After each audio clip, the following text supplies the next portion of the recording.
MLC ఎన్నికల్లో పట్టభద్రులు ఆల్ఫోర్స్ నరేందర్ కు మద్దతుగా నిలిచి మొదటి ప్రాధాన్యత ఓటు వేయాలని కోరుతూ సిద్దిపేట జిల్లా గజ్వేల్ పట్టణ కేంద్రంలో విలేకరుల సమావేశం ఏర్పాటు చేసిన టీపీసీసీ అధికార ప్రతినిధి బండారి శ్రీకాంతరావు, కార్యదర్శి నాయని యాదగిరి, కాంగ్రెస్ పార్టీ గజ్వేల్ మండల అధ్యక్షుడు మల్లారెడ్డి, పట్టణ అధ్యక్షుడు మోహన్నగారి రాజు, గోపాలరావు మాట్లాడుతూ ఎమ్మెల్సీ ఎన్నికల్లో ఆల్ఫోర్స్ నరేందర్ రెడ్డికి పట్టభద్రులు మొదటి ప్రాధాన్యత ఓటు వేసి గెలిపించాలని, కాంగ్రెస్ పార్టీ ఆధ్వర్యంలో తెలంగాణ రాష్ట్రం గణనీయమైన అభివృద్ధి సాధిస్తుందని, ప్రజా సంక్షేమ పాలన కాంగ్రెస్కే సాధ్యమని అన్నారు.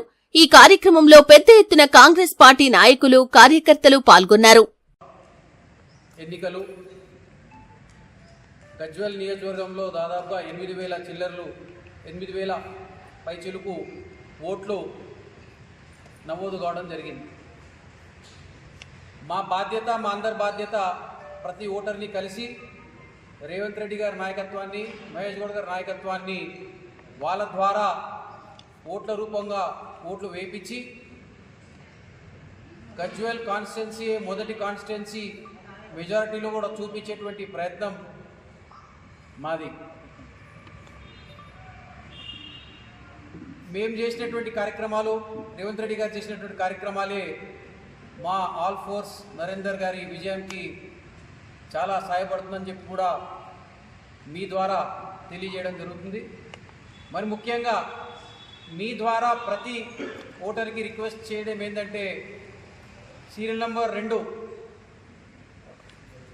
ఆల్ఫోర్స్ నరేందర్ రెడ్డి గారిపై మీ మొదటి ప్రాధాన్యత ఓటు వేయాల్సిందిగా మీ ద్వారా కోరుతూ, మరి వారిని కూడా ప్రతి ఓటర్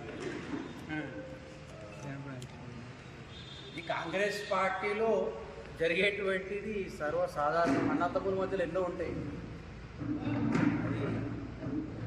కాలం సమయం నిర్ణయిస్తుంది. వారంటే అపారమైనటువంటి గౌరవం నాకు.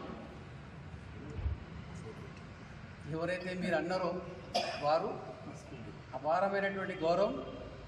మరి వారి సూచనలు కూడా మాకు ఎన్నో కావాలి. తప్పకుండా ఈ ఎలక్షన్స్లో ఏ రకమైనటువంటి కార్యక్రమాలు చేస్తూ మరి ముందుకు వెళ్ళాలో కూడా మాకు సూచనలు కూడా అందించాల్సిందిగా కోరుతున్నాం. మరి కాంగ్రెస్ పార్టీలో గ్రూపులు అయితే లేవు. మాది ఒకటే గ్రూప్, ఒకటే జెండా, ఒకటే నినాదం, ఒకటే వాదం. అది ప్రజల వాదం, పేదల గురించి వాడేటువంటి వాదం. మరి మేము జిల్లా ఏమంటారు గ్రామ అధ్యక్షుడిని, మండల అధ్యక్షుడిని, జిల్లా అధ్యక్షుడిని మరి 27వ తారీఖున జరగబోయే పట్టభద్రుల ఎమ్మెల్సీ ఎన్నికల సందర్భంగా ఈ ముఖ్య సమావేశం ఏర్పాటు చేసుకోవడం జరిగింది. మరి కాంగ్రెస్ పార్టీ అధికారంలోకి వచ్చిన తర్వాత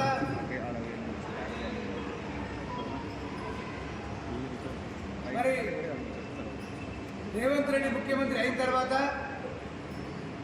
దాదాపు 50,000 ప్రభుత్వ ఉద్యోగాలు భర్తీ చేయడం జరిగింది.